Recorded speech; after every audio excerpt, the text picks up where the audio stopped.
이상이고요. 오늘 말씀 같이 봉독하도록 하겠습니다.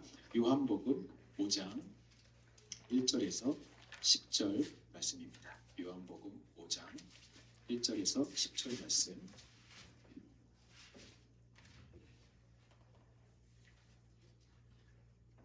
우리 한 절씩 같이 교독했으면 좋겠습니다. 그 후에 유대인의 명절이 되어 예수께서 예루살렘에 올라가시니라.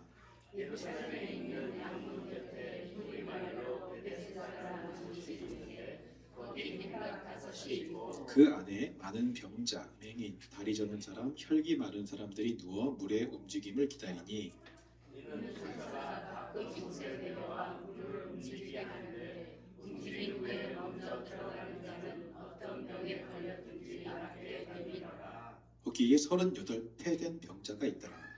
예수께서 그 것을 보시고 병원에서 오래된 자가 아시고 이르시되 내가 나쁘지 않느냐. 병자가 대답하되 주여 물이 움직일 때에 나를 못에 넣어주는 사람이 없어 내가 가는 동안에 다른 사람이 먼저 내려가나이다.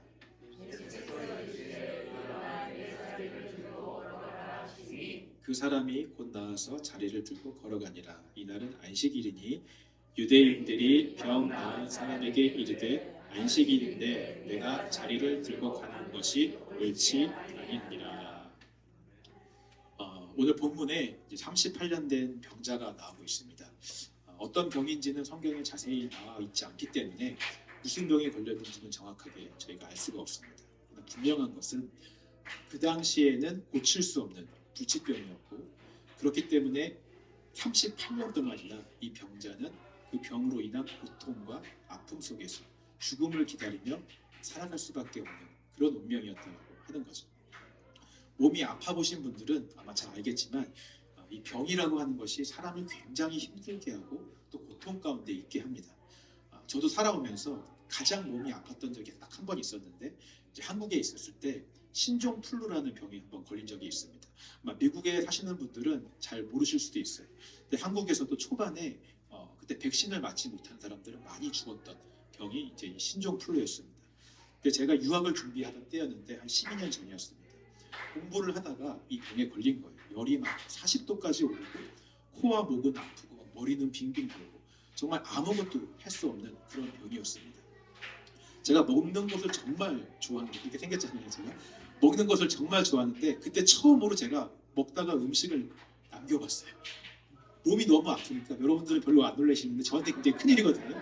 제가 음식을 남기는 경우가 거의 없습니다. 근데 너무 아프니까 밥을 다 먹지를 못하겠는 거예요. 놀랍게도 병 걸린 지 하루 만에 4kg가 빠지는 그런 기적 같은 역사가 일어났습니다. 지금 같아도 한 번 더 그 병에 걸렸으면 좋겠어요.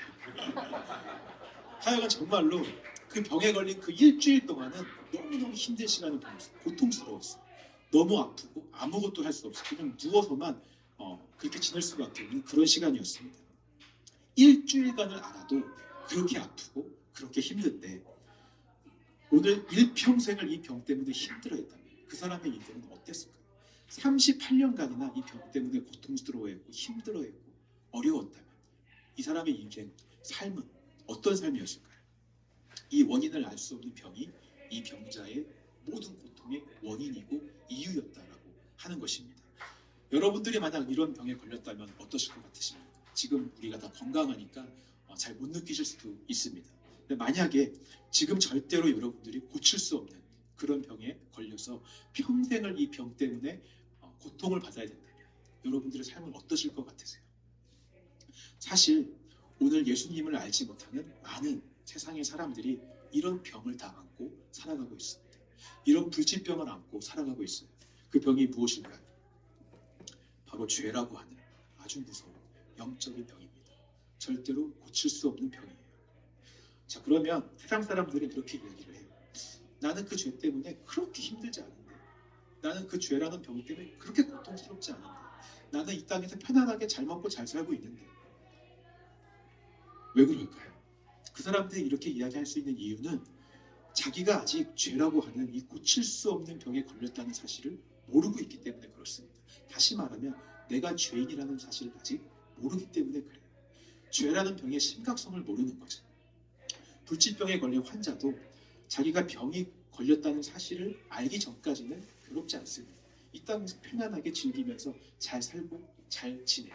그러다 병원에 가서 내가 죽을 병에 걸렸다라는 사망 선고를 받은 이후부터, 그때부터 편안했던 삶이 고통으로 바뀌게 되는 거죠. 절망 속에 있는 거예요.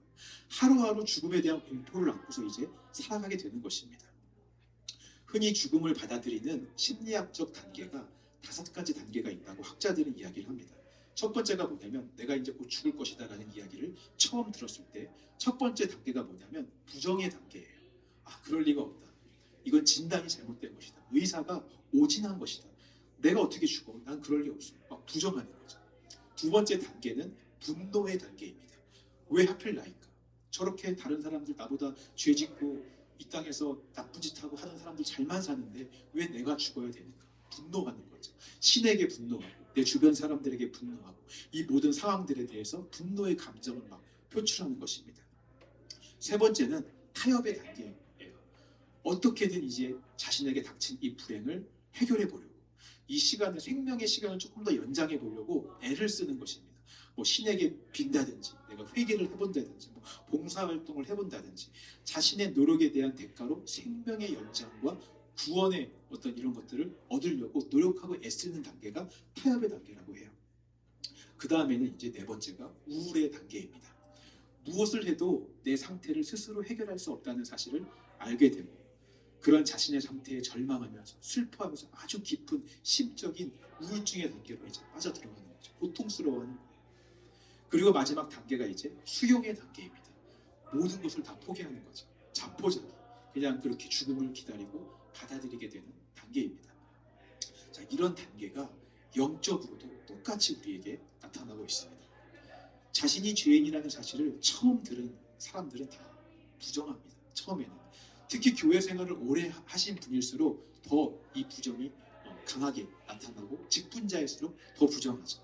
아니, 지금 나한테 죄인이라고 얘기한 거 맞아요? 나한테 얘기한 거 맞아요? 내가 교회 30년 다녔는데, 나 장로인데, 나 목사인데, 내가 교회에서 얼마나 많이 봉사하고 헌신했는데 나보고 죄인이라니, 잘못 말했겠지. 부정합니다. 두 번째는 이제 분노의 단계로 들어가죠. 왜 자꾸 나한테 그런 얘기 하냐? 나 아니라니까. 왜 자꾸 그 소리 반복해서 하냐? 화를 내고 분노하죠. 그러나 그러면 그럴수록 하나님의 말씀은 더욱더 명확하게 내가 죄인임을 분명하게 밝히고 진단하고 있습니다. 사형 선고를 정확하게 내리죠.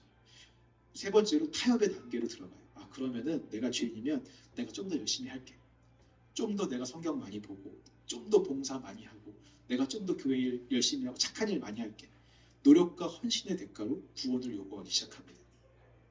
그러다 아무리 노력해도 내 힘으로는 이 죄의 문제를 해결할 수 없음을 깨닫게 되고, 결국 우울의 단계, 네 번째 우울의 단계로 들어가요. 깊은 슬픔과 절망과 고통의 단계, 몸부림치면서 막 괴로워하죠. 해결할 수 없는 이 죄의 문제를 갖고, 마지막에는 다섯 번째 수용의 단계로 들어갑니다. 자포자기 하는 거예요. 그냥 이렇게 사는 건가 보다. 나 말고도 다른 사람들 다 저렇게 사나 보다. 이게 신앙생활인가 보다. 이게 그냥 종교생활인가 보다.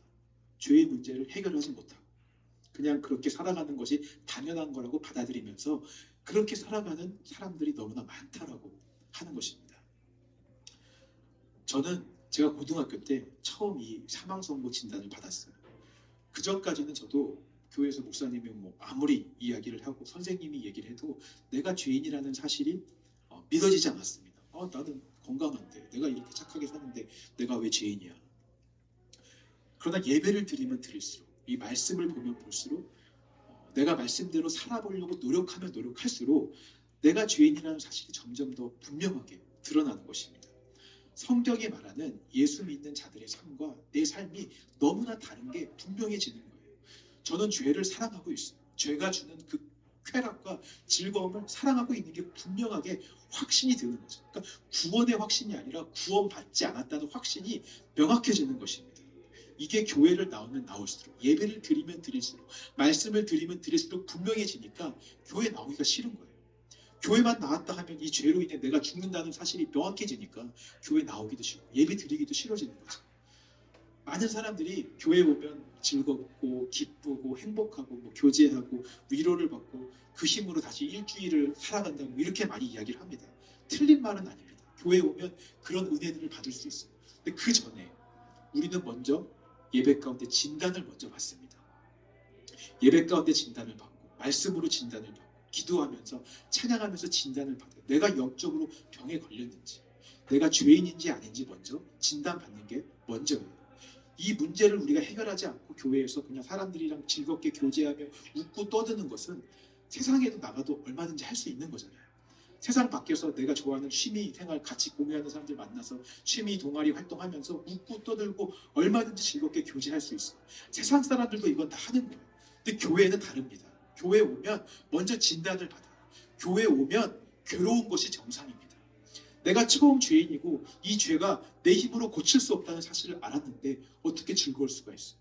괴롭고 애통하고 슬픈 마음이 되고 상한 심령 되는 것이 먼저라고 하는 거죠.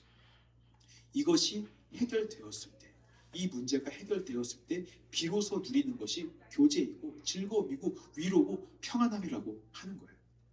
저도 처음에는 교회 나오는 게 친구들이랑 교제하고 노는 게 좋아서 교회 나왔어요. 즐겁게 웃고 떠들면서 내가 좋아하는 거 다 할 수 있잖아요. 찬양팀 하면서 악기하고 막 얼마나 재미있어요. 근데 이 말씀을 들으면 들을수록 이 말씀이 내 본질을 정확하게 막 드러내는 것입니다. 나는 말씀대로 하나님을 사랑하지도 않고 죄를 사랑하고 있고 거룩하지도 않다는 것을 명확하게 이 본질을 드러내는 거예요. 아, 내가 죄인이구나. 나는 지금 죽으면 지옥에 갈 수밖에 없구나. 공포에 휩싸이기 시작했습니다. 너무나 두렵고 너무나 무서웠어요. 사망 선고를 지금 받은 거잖아요. 지금 죽으면 너는 지옥에 간다 라고 하는 사망 선고를 지금 받은 거예요. 그걸 생각하니까 막 견딜 수가 없는 거죠. 오늘이라도 내가 죽으면 지옥 간다는 이 사실이 공포에 떨게 하는 거예요. 불안하게 만드는 거예요. 저에게 다른 것은 이제 하나도 중요하지 않게 되었어요. 이 문제가 가장 중요해요. 생명의 문제이기 때문에 이거를 해결하기 위해 간절히 원하게 되는 거죠. 저뿐만 아니라 교회 안에도요. 이렇게 저와 같은 사람들이 있습니다. 자기가 죄인이라고 명확하게 말씀으로 진단을 받은 사람들이 있어요. 이 사람들은 이 문제를 해결하고 싶어하는 사람들이에요. 갈급함이 생기고 이 문제에서 해결함을 얻고 자유함을 얻고 싶은 마음들이 있습니다. 이런 절망 속에 있는 사람들이 희망을 갖고 모이는 곳이 있어요. 근데 잘못 모이는 곳이긴 하지만 그래도 희망을 갖고 이 문제를 해결해 보겠다고 모이는 장소가 있습니다. 2절에서 4절 말씀을 한번 읽어보겠습니다. 오늘 본문 2절 4절 시작. 예루살렘에 있는 양문 곁에 히브리 말로 베데스다라 하는 못이 있는데 거기 행각 5이 있고 그 안에 많은 병자, 맹인, 다리 저는 사람, 혈기 마른 사람들이 누워 물의 움직임을 기다리니 이는 천사가 가끔 못에 내려와 물을 움직이게 하는데 움직인 후에 먼저 들어가는 자는 어떤 병에 걸렸든지 낫게 되밀어라.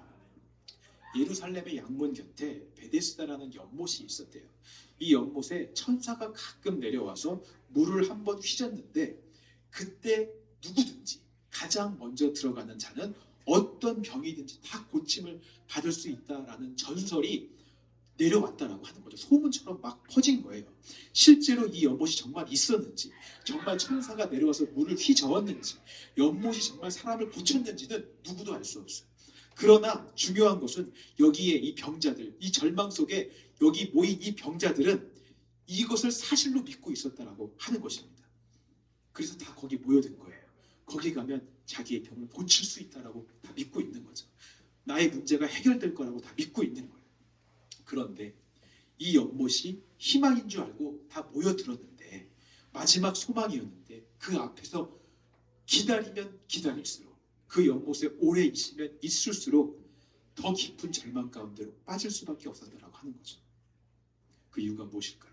7절 말씀 읽어보겠습니다. 7절 같이 읽겠습니다. 시작. 병자가 대답하되 주여 물이 움직일 때 나를 못에 넣어주는 사람이 없어 내가 가는 동안에 다른 사람이 먼저 내려가나이다. 그 물에 들어가기만 하면 되는데 들어갈 수가 없는 거예요. 내 힘으로는 38년을 누워 있었는데 내 힘으로 어떻게 그 물속에 들어갈 수가 있겠어요? 나아갈 수가 없는 것입니다. 게다가 나를 도와서 그 연못에 집어넣어줄 사람들도 없어요. 다른 사람들이 다 먼저 들어가 버리는 거예요. 소경들도 그 자리에 있었습니다. 천사가 와서 물을 휘젓는 것을 눈으로 볼 수 없는데 어떻게 물에 들어가요? 다리 저는 사람들도 있었어요. 건강한 사람들이 먼저 뛰어 들어갔는데 다리 저는 사람이 어떻게 먼저 들어갈 수 있겠습니까? 그 연못에 들어갈 방법이 없는 거예요. 병을 치유할 수 있는 방법은 눈앞에 딱 있는데 내가 할 수 없는 방법이다라고 하는 것입니다. 오늘날 교회 안에도요, 이런 베데스다 연못이 있습니다. 그것은 바로 율법, 종교 행위라고 하는 연못이에요.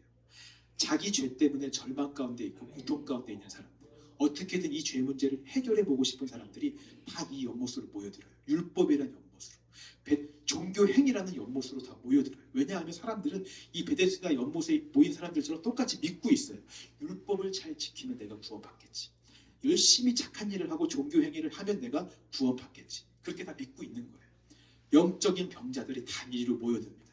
서로 먼저 연못에 뛰어들려고 애를 써요. 율법을 잘 지키려고 노력하는 거예요. 종교 행위를 열심히 하려고 노력하는 거예요. 내가 착한 일을 많이 해야지. 내가 새벽기도 빠지지 말아야지. 교회 봉사를 더 많이 해야지. 예배를 더 열심히 드려야지. 내가 성경을 더 많이 읽어야지. 내가 찬양을 더 크게 해야지. 요한계시록, 창세기부터 요한계시록까지 성경 공부를 내가 더 열심히 해야지. 노력하는 거예요. 저도 그랬습니다. 저도 제가 죄인인 것을 알고 너무 고통스러웠어요. 근데 교회 갔더니 열심히 예배드리고 기도하면 구원받을 수 있대요. 그래서 거기에 제일 먼저 열심을 내서 그 연못에 뛰어 들어가기만 하면 구원받을 수 있다고 저도 생각을 했습니다. 정말 열심히 했어요. 율법을 지키는 것과 종교 행위에 정말 최선을 다했습니다. 여러분, 한국은 고등학교 2학년, 3학년이 가장 중요한 때잖아요. 수능 시험을 준비해야 되니까. 저는 그 시간에 내가 지옥에 가냐 천국에 가냐 이게 더 중요하니까 시험 공부를 하는 것보다 구원받는 문제가 더 급하니까 그 시간에 성경을 막 미친 듯이 읽기 시작했어요. 목사님 설교를 빠짐없이 들으면서 설교 노트 필기를 하기 시작했습니다. 매일같이 묵상을 하며 말씀 묵상 노트를 썼어요. 그때 제가 쓴 노트가 말씀 묵상 노트만 막 집에 이만큼이 있습니다. 제가 그때 그렇게 공부를 했으면 아마 서울대 갔을 것 같아요. 정말 신앙서적이라는 서적은 다 갖다 읽었어요. 어디에서 어떤 목사님이 집회를 한다, 찬양 집회가 있다, 부흥회, 집회, 찬양 집회 다 따라다녔습니다. 고등학교 2, 3학년 때. 아무리 노력하고 아무리 애를 쓰고 최선을 다해도 저에게는 절망밖에 없어요. 아무리 노력해도 부족한 것 같은 거예요. 내가 율법을 지키면 지키려고 노력할수록, 종교 행위를 열심히 하면 할수록 아무리 애를 써도 뭔가 모자랄 것 같고 부족한 것처럼 느껴지는 거죠. 이 율법의 요구를 내가 아무리 애를 써도 만족시킬 수가 없는 거예요. 한 가지 예를 들어서 성경은 남의 것을 도둑질하지 말라라고 율법에 나와 있습니다. 그렇게 가르치고 있습니다. 근데 그 당시에 저희 친구들끼리 마치 게임처럼 유행하던 것이 하나 있었는데 뭐냐면 문방구나 이런 마트에 가서 물건을 가지고 말을 안 하고 훔치는 거죠. 쉽게 말하면. 그것을 게임처럼 하는 것이 유행이었어요. 뭐 큰 것은 아니지만 사탕이나 이런 지우개, 연필 뭐 이런 것들을 그냥 말도 안 하고 가지고 오는 것이 친구들 사이에서 게임처럼 막 유행이 되었던 거죠. 그러니까 저도 부끄럽지만 아주 어린 나이였으니까 친구들과 그런 것들을 게임처럼 이제 몇 번 했었어요. 근데 말씀을 보니까 남의 것을 훔친 것은 죄라고 이야기를 하는 거예요. 이 죄 때문에 지옥 가게 생긴 거예요. 어떻게 해야 돼요? 회개해야 된대요. 그래서 저는 친구들이랑 회개한답시고 그 가져왔던 물건들을 다시 몰래, 주인 몰래 다시 그 자리에 갖다 놓고 오는 거죠. 정말 회개를 한다면 주인한테 가서 사과를 하고 변상을 하든지 이랬어야 되는데 또 그러면 혼날까 봐 무서워서 몰래 가지고 온 걸 다시 몰래 갖다 놓고 왔습니다. 저에게 그런 기술이 있었더라고요. 제가 목사를 안 했으면 뭘 했을지 뭐가 됐을지 몰라요. 근데 다음날 그 마트에 가면 더 좋은 것이 또 눈에 보이는 거예요. 그럼 또 그 물건을 갖고 싶은 마음이 드는 거죠. 근데 그래도 이번에는 내가 직접 훔치지 않았으니까 나는 자유해. 나는 죄가 없어. 근데 성경에 보니까 마음에 품기만 해도 탐심을 가져도 죄라고 이야기를 하는 거예요. 나는 물건을 훔치지 않았지만 마음으로 또 죄를 지은 거예요. 아무리 노력하고 아무리 애를 써도 이 율법의 요구를 제가 만족시킬 수가 없는 거죠. 계속 죄인이에요. 계속 자유함이 없는 거예요. 애를 쓰고 노력해서 그 연못에 한번 들어가 보려고 애를 쓰지만 그 근처에도 갈 수 없는 제 모습을 발견하게 되는 것입니다. 교회 안에도 이런 분들 참 많이 있죠. 제가 중고등부, 제가 KM 청년부 사역할 때 가장 많이 듣는 질문이 이런 거예요. 목사님, 아무리 예배를 드려도, 아무리 기도를 드려도, 아무리 성경 공부를 열심히 해도 내 삶이 변하지 않습니다. 여전히 저는 절망 가운데 있습니다. 저는 이 죄를 끊을 수가 없습니다. 이 죄 문제를 해결할 수 없습니다. 제가 도대체 뭘 더 어떻게 해야 됩니까? 할 수 있는 걸 다 해봤는데 더 이상 여기서 뭘 더 해야 됩니까? 어떻게 해야 이 문제를 해결할 수 있습니까? 저는 이 질문에 대해서 이렇게밖에 대답할 수밖에 없습니다. 왜 자꾸 뭘 더 하려고 합니까? 아무것도 하지 마세요. 내가 아무것도 할 수 없다는 것을 인정하세요. 이 문제를 해결할 수 있는 분은 내가 아니라 예수님밖에 없습니다. 율법의 요구를 만족시킬 수 있는 사람은 내가 아니라 예수님밖에 없습니다. 저에게 예수님은 바로 그때 찾아오셨습니다. 내가 할 수 있는 모든 시도들을 다 해보았지만 실패했을 때, 내 힘으로는 율법을 지킬 수 없다는 것을 마침내 내가 알게 되었을 때, 이 모든 율법의 요구를 만족시킬 수 있는 분은 예수님 한 분밖에 없다는 사실을 제가 알게 되었을 때, 바로 그때 예수님이 찾아오셨다라고 하는 것입니다. 6절에서 8절 말씀을 다시 한번 읽어볼까요? 자, 6절, 8절 말씀 함께 읽겠습니다. 시작. 예수께서 그 누운 것을 보시고 병이 벌써 오래된 줄 아시고 이르시되 내가 낫고자 하느냐? 병자가 대답하되 주여 물이 움직일 때에 나를 못에 넣어주는 사람이 없어 내가 가는 동안에 다른 사람이 먼저 내려가나이다. 예수께서 이르시되 일어나 내 자리를 들고 걸어가라 하시니. 예수님께서 그 38년 된 병자에게 와서 너가 정말 낫고자 하느냐라고 물어보십니다. 이미 이 병자의 병이 오래된 것을 알고 계세요. 정말 절망 가운데 손 하나 까딱할 수 없는 그런 절망의 상태라는 것을 이미 알고 계십니다. 그 상태를 보시고 아주 따뜻한 음성으로 말씀하시는 거예요. 너가 정말 낫기를 원하느냐. 이 말에는 두 가지 뜻이 포함되어 있어요. 너의 힘으로는 저 연못에 들어갈 수 없다는 것을 네가 인정하느냐. 너를 고칠 수 있는 자는 나밖에 없다는 것, 예수님밖에 없다는 것을 네가 정말 믿느냐. 그렇게 물어보시는 거예요. 그렇게 물어보셨을 때 솔직하게 고백하는 것입니다. 예 주님, 제 힘으로는 할 수 없습니다. 제 힘으로는 저 연못에 들어갈 수 없습니다. 나를 고칠 수 있는 분은 바로 당신밖에 없습니다. 예수님밖에 없습니다. 그렇게 이야기할 때, 고백할 때 예수님이 이렇게 말씀하시는 거예요. 예수께서 이르시되 일어나 내 자리를 들고 걸어가라. 내가 너가 해결할 수 없는 그 죄의 문제를 해결하기 위해 이 땅에 왔다. 너를 대신에 내가 십자가에 못 박아서 너의 그 모든 영적인 그 죄들을 깨끗하게 고쳤다. 너는 이제 자유하다. 이것을 믿음으로 믿으면 구원함을 받는 줄 믿습니다. 저는 이 사실이 1999년 1월 달이었어요. 고3 때, 고3 겨울방학 때 믿어졌습니다. 제가 할 수 있는 모든 것들을 다 아까도 말씀드렸듯이 다 했어요. 성경책 읽고 기도하고 신앙서적 읽고 이런 것들을 하는 것이 제가 나쁘다고 말씀드리는 것이 아닙니다. 근데 접근 방법이 틀린 거죠. 이 38년 된 병자처럼 저는 제 힘으로 구원을 얻으려고 노력을 하고 애를 썼던 거예요. 종교 행위로 구원을 얻으려고 했다라고 하는 것입니다. 근데 아무리 노력해도 안 되고 내 힘으로는 하나님을 만날 수 없다는 것을 깨달았을 때, 예수님밖에는 방법이 없다는 걸 알았을 때 이 병자에게 오셨던 것처럼 예수님이 저에게 찾아오셨어요. 그날도 여러분 혹시 이 책 읽어보셨는지 모르겠어요. 죽으면 죽으리라라는 안희죽 선생님이 지은 책이 있습니다. 성경책만큼 두꺼운 책이에요. 이렇게 두껍고 글씨도 막 7포인트 정도 되는 아주 작은 글씨로, 정말 읽기 힘든 책인데 그 책을 저는 3번 넘게 읽었습니다. 그 어린 나이에. 근데 그때 3번째 읽는 시점이었어요. 근데 그때 그 책을 읽는데 그 전에 읽었을 때에는 한 번도 보이지 않던 한 구절이 제 머릿속에 와서 확 박히는 거예요. 거기에 뭐라고 써 있었냐면 그의 아들을 믿기만 하면 이라고 써 있는 구절이 머릿속에 와서 망치로 제 머리를 치듯이 두 눈에 박히는 것입니다. 저는 지금까지 내가 무엇을 열심히 해야지 구원받는 줄 알았는데 그의 아들을 믿기만 하면 구원을 받는 거예요. 2000년 전에 이미 예수님께서 나의 죄를 다 사해 놓으신 것입니다. 내가 뭘 해야 되는 것이 아니라 이미 해 놓으셨어요. 이미 해 놓으신 일을 저는 믿기만 하면 되는 것입니다. 그의 아들을 믿기만 하면 되는 거예요.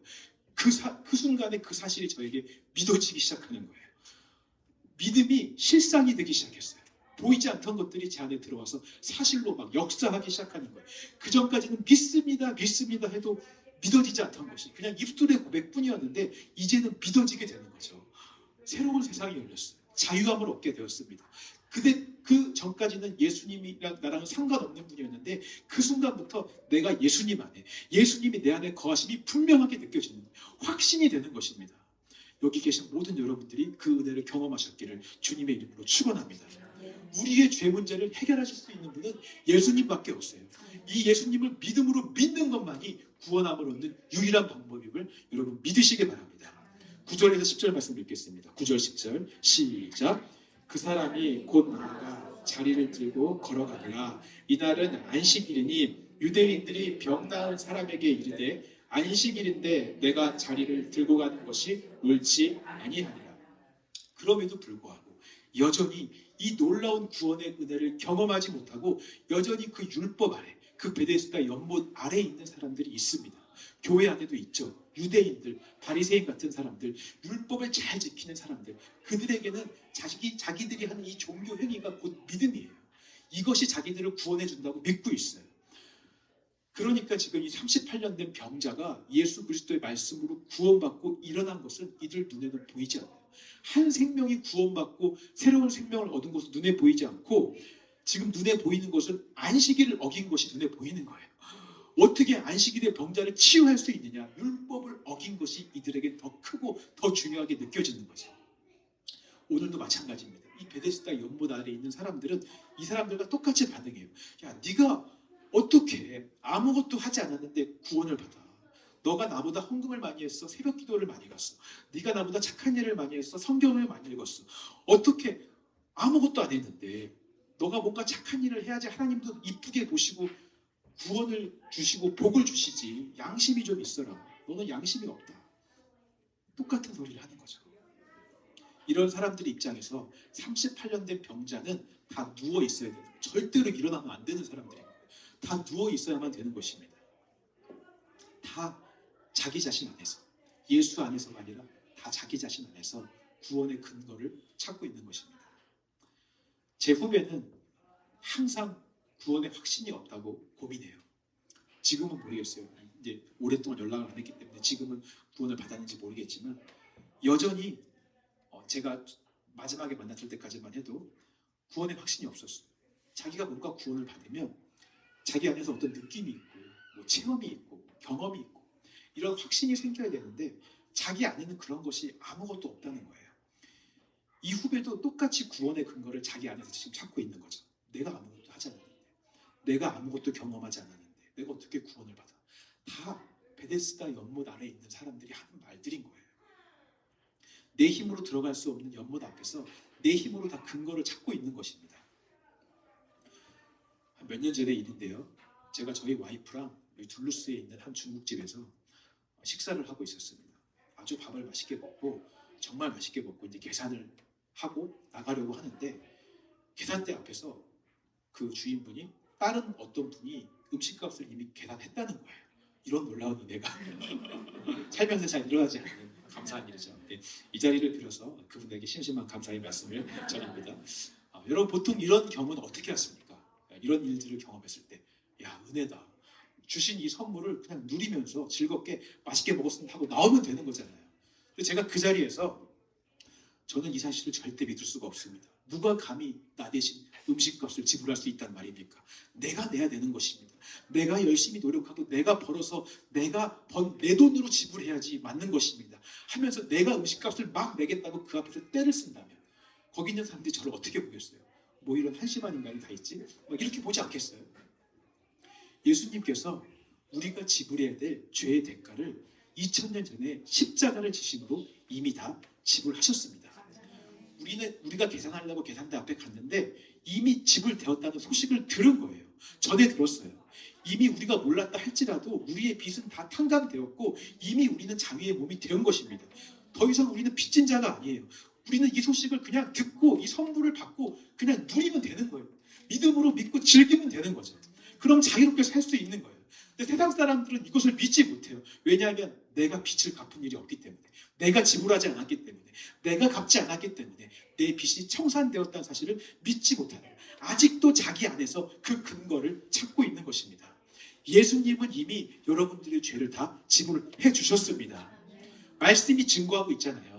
내 안에서 근거를 찾지 말고 말씀에서 근거를 찾으세요. 성경이 이미 이야기하고 있습니다. 예수님이 우리 죄를 다 깨끗하게 해주신 줄 믿습니다.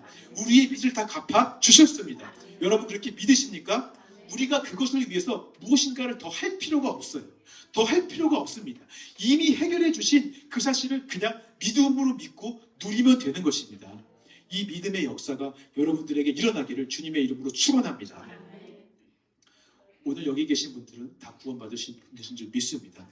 그러나 구원받았다 할지라도 여전히 어떤 사건 앞에서, 어떤 일들 앞에서 우리는 가장 먼저 베데스다 연못으로 달려갈 때가 있어요. 자꾸 내 힘과 내 능력으로 뭔가 해보려고 하는 거죠. 율법으로 먼저 달려가는 거예요. 근데 다 경험을 받잖아요. 그 결과가 뭔지. 실패, 절망, 고통 가운데 죽음을 기다리며 사는 삶이에요. 너무나 괴롭잖아요. 참 감사한 것은 오늘 말씀처럼 그런 우리에게, 그런 고통 가운데 있는 우리에게 38년 된 병자에게 예수님이 먼저 찾아오셨던 것처럼 오늘 그렇게 고통받고 슬퍼하는 우리에게 예수님이 똑같이 먼저 우리가 찾는 게 아니고 예수님이 먼저 찾아오셔서 우리에게도 똑같이 물어보십니다. 우리의 병세가 오래된 것을 보시고 너가 정말 낫고자 하느냐. 우리에게도 똑같이 물어보세요. 이 질문의 의미가 아까 뭐라고 말씀드렸죠? 너 힘으로 할 수 없다는 것을 네가 믿느냐? 이거를 할 수 있는 분이 오직 예수 그리스도밖에 없다는 사실을 네가 믿느냐? 이렇게 물어보실 때 이 38년 된 병자처럼 솔직하게 우리가 대답했으면 좋겠습니다. 예, 주님. 제 힘으로 다 해봤는데 안 돼요. 주님밖에 없습니다. 예수님만이 나를 깨끗게 하실 수 있는 유일한 분이십니다. 이렇게 인정하고 고백할 때 예수님께서 이 병자에게 말해주셨던 말씀, 이제 내 자리를 들고 걸어가라. 오늘 우리에게 동일한 말씀을 해주실 줄 믿습니다. 오늘 그렇게 예수님께 치유받고 고침받고 회복받아서 능력 있는 예수님의 자녀로 살아가시는 저와 여러분들 되시기를 주님의 이름으로 축원합니다.